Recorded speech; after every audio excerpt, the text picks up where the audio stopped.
Nike finally decides to get into the Caitlin Clark business as they have officially revealed Caitlin Clark's signature CC logo merchandise coming as soon as October 1st.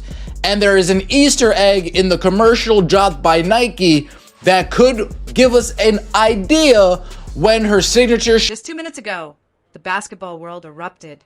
After months of deafening silence, Nike finally dropped the bomb that sent shockwaves through every corner of the WNBA. Caitlin Clark's official signature logo just hit the internet, and the reaction? Pure chaos. Players are tweeting. Fans are going absolutely wild. And the jealousy among other stars is so thick you could cut it with a knife. This isn't just another logo drop. This is Nike declaring war on the status quo, and they just chose their weapon. But here's the twist that nobody saw coming. This moment almost never happened.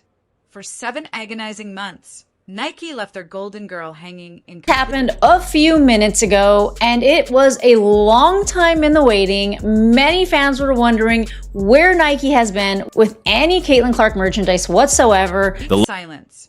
And what we're about to uncover will blow your mind about what was really happening behind those closed doors.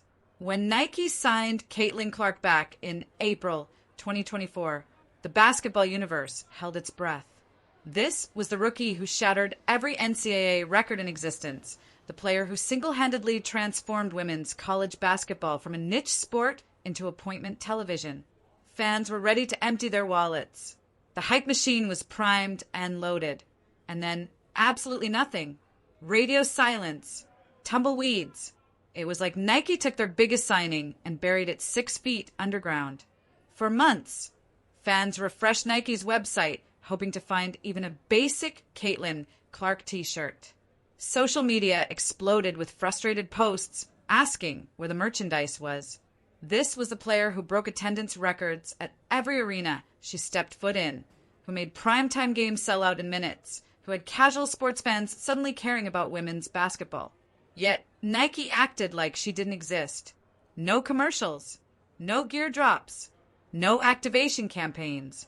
They say, while Caitlin getting her own shoe is an exciting moment for women's basketball, reporting on the deal has resulted in some backlash on social media. The problem some fans have with the deal is that the only WNBA players with a signature shoe are white. Some argue that the Las Vegas Aces' Asia Wilson should have gotten her own shoe before Clark, who hadn't even played a WNBA game yet. Oh, okay, it's not that Caitlin isn't good at basketball, it's that it's not fair. And it's racist. Okay, why would Nike care about what's fair?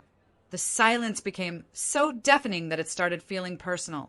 Other WNBA stars who signed with Nike got immediate rollouts. Jerseys appeared overnight. Collaboration sneakers hit shelves within weeks. But Clark, the player generating more buzz than anyone in the league's history, got treated like a bench warmer. Fans weren't just confused anymore. They were angry. They felt abandoned. Some even started wondering if Nike had buyer's remorse about the biggest name in women's basketball. The conspiracy theories started flying faster than Clark's three-pointers from the logo. Was Nike scared of the backlash? Were they intimidating by the pressure?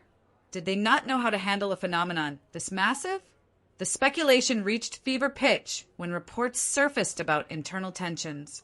Social media erupted with accusations that the delay was rooted in something much darker than business strategy.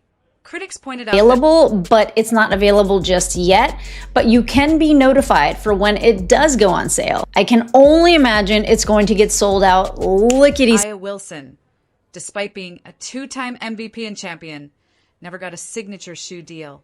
Meanwhile, Clark, who hadn't even played a single WNBA game yet, was getting the red carpet treatment. The controversy cut deep. Fans argued that Nike was perpetuating a system where marketability trumped basketball excellence, where media attention mattered more than championship rings. The optics were brutal, and Nike knew it. Every day they stayed silent, the backlash grew louder. It looked like they were frozen, paralyzed by the weight of their own decision. But what if everything we thought we knew was completely wrong? Looking back now, Nike's silence wasn't panic. It wasn't hesitation. It was pure genius wrapped in strategic patience. While everyone assumed they were scrambling behind the scenes, Nike was actually orchestrating one of the most calculated It also kind of looks like a very dimensional one C in front of the other one. I don't know if that's just me. brand build-ups in sports marketing history. They weren't stalling. They were setting the stage for something unprecedented. Think about it. In today's instant gratification culture, Nike did the unthinkable. They made people wait. They let anticipation build to a breaking point. Every month that passed without a Clark product made fans want it more desperately. The silence created a vacuum that only made her eventual rollout feel more explosive. Nike wasn't neglecting their investment. They were marinating it. The timeline reveals everything. Logo drop now, creating immediate buzz and conversation. Apparel line launching October 1st, perfectly timed for the holiday shopping season.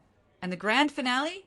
A signature sneaker in 2026, positioned to dominate the market when Clark hits her prime. This wasn't scattered releases, hoping something would stick. This was a masterclass in sustained brand building, designed to keep Clark relevant for years instead of burning bright for a few months. And when Nike finally pulled back the curtain, what they revealed stopped everyone in their tracks. 2 interlocking C's. That's it. That's the design that broke the internet and sent the entire basketball world into meltdown mode. At first glance, it looks almost too simple, minimal, clean, sophisticated. But the more you stare at it, the more layers emerge. Nike's official explanation talks about expanding range and inside-out development, but fans immediately saw something else entirely. The curves resembled a 3-point arc, Clark's signature weapon. The interlocking design suggested infinite connection, endless possibility. But here's where things get really interesting. Within minutes of the reveal, social media exploded with comparisons that nobody saw coming. Fans weren't comparing it to other sports logos. They were comparing it to Gucci, to Chanel, to Louis Vuitton. The design had somehow transcended sports merchandise and entered luxury fashion territory. This wasn't just an athlete logo anymore. This was high-end branding that could work on a sneaker tongue or a designer handbag with equal elegance. The luxury comparisons weren't accidents. Nike's design team understood something profound about modern branding. Sports logos traditionally scream, athletic, wear only. They're busy, cartoonish, locked into one demographic. But Clark's logo broke those rules completely. The clean lines and sophisticated aesthetic meant it could live anywhere. Street wear, high fashion, casual accessories. This wasn't just merchandising. This was lifestyle branding at its most ambitious. Critics immediately pounced, calling it boring or derivative. Some accused Nike of playing it too safe, of creating something that looked more like a fashion knockoff than an athlete's signature mark. But those critics missed the point entirely. The controversy was the point. When a logo sparks debate, when it divides opinion and generates conversation, when people can't stop talking about it, that's when you know the marketing team hit their target. Think about the most iconic logos in sports history. They're simple. They're timeless. They work across decades without looking dated. Jordan's Jumpman, the Nike swoosh, Adidas 3 stripes. None of them are busy or complicated. They're elegant in their simplicity, and that's exactly what makes them legendary. But the real masterstroke wasn't the logo design. It was how Nike chose to reveal it. Instead of a glossy commercial campaign or coordinated social media blitz, Nike went completely off script. The logo first appeared during warm-ups before the Indiana Fever's game against Seattle. No announcement, no fanfare, no warning. Fans in the arena started noticing something different and began sharing blurry photos on their personal accounts. The reveal wasn't coming from Nike's official channels or Clark's verified profiles. It was spreading organically through fan networks, creating the kind of grassroots buzz that money can't buy. The Fever organization took the surprise element even further. Every single fan who showed up to that game received a free jersey featuring Clark's new logo. 20,000 people became walking billboards overnight, but they didn't feel like advertising targets. They felt like they were part of something special, something exclusive. The entire arena became a sea of matching shirts, creating a visual spectacle that was impossible to ignore. Even more powerful was watching the team rally around their star. Coach Stephanie White wore the logo. Clark's teammates wore the logo. The entire organization united behind a single symbol, sending a message that transcended individual branding. This wasn't just about Caitlin Clark anymore. This was about the Indiana Fever declaring themselves a force to be reckoned with, a franchise building something bigger than basketball.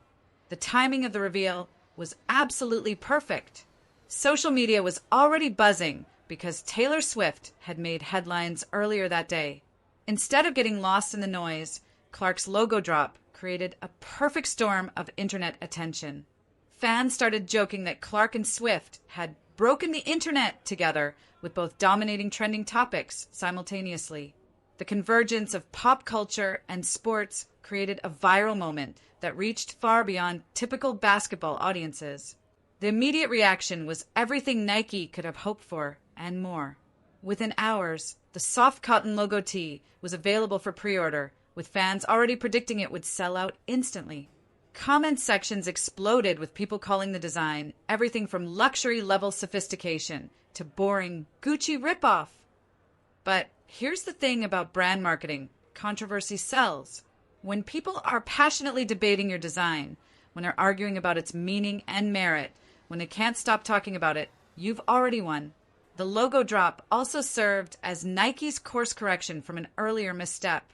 Months ago, they released a Rookie of the Year shirt that drew criticism for being premature and presumptuous.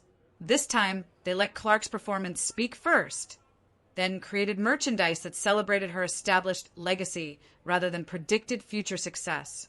The difference in reception was night and day. But this logo reveal is just the appetizer. Nike's real statement comes in 2026 with Clark's signature sneaker.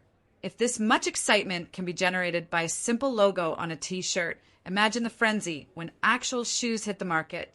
Nike is positioning Clark not as a flash-in-the-pan rookie, but as a long-term brand pillar who will anchor their women's basketball strategy for the next decade. The ripple effects are already spreading through the WNBA. Other players are watching this rollout with a mixture of admiration and envy, knowing that Nike just set a new standard for athlete branding in women's sports. The success of Clark's logo doesn't just benefit her. It proves that there's massive consumer appetite for WNBA merchandise when it's executed with this level of sophistication and strategy. What makes this moment even more significant is how it positions the WNBA in the broader sports landscape. For too long, women's basketball has been treated as the less important cousin of the men's game, with merchandise that looked like afterthoughts and marketing campaigns that felt half-hearted. Nike's investment in Clark sends a different message entirely. This is a league worth luxury-level branding. These are athletes worth premium presentation. This is a market worth serious money and serious attention. The logo itself has become a canvas for interpretation, with fans reading their own meanings into every curve and line. Some see the three-point arc that defines Clark's playing style. Others see the endless loop representing her tireless work ethic. The hidden smaller C represents her humble Iowa roots, while the larger C symbolizes her growing national platform. The beauty of the design is that all these interpretations can be simultaneously true, creating personal connections between fans and the brand that go deeper than simple team loyalty. As we watch this rollout unfold, one thing becomes crystal clear. Nike didn't just design a logo for Caitlin Clark. They created a blueprint for how women's sports marketing should work in the modern era. Patient, sophisticated, ambitious, unafraid to blur the lines between athletics and lifestyle. This isn't just about selling t-shirts and sneakers anymore. This is about building cultural movements that transcend sports boundaries. The question now isn't whether Clark's merchandise will succeed. It's whether other brands and other athletes are paying attention to what Nike just accomplished. The WNBA is watching. Other sports leagues are watching. And most importantly, fans who have been hungry for this level of respect and investment in women's athletics are finally seeing their appetite satisfied. In 2 minutes, everything changed. A simple logo drop became a cultural moment. A delayed rollout became a masterclass in brand building. And Caitlin Clark's journey from college phenomenon to global brand just hit overdrive. The WNBA will never be the same.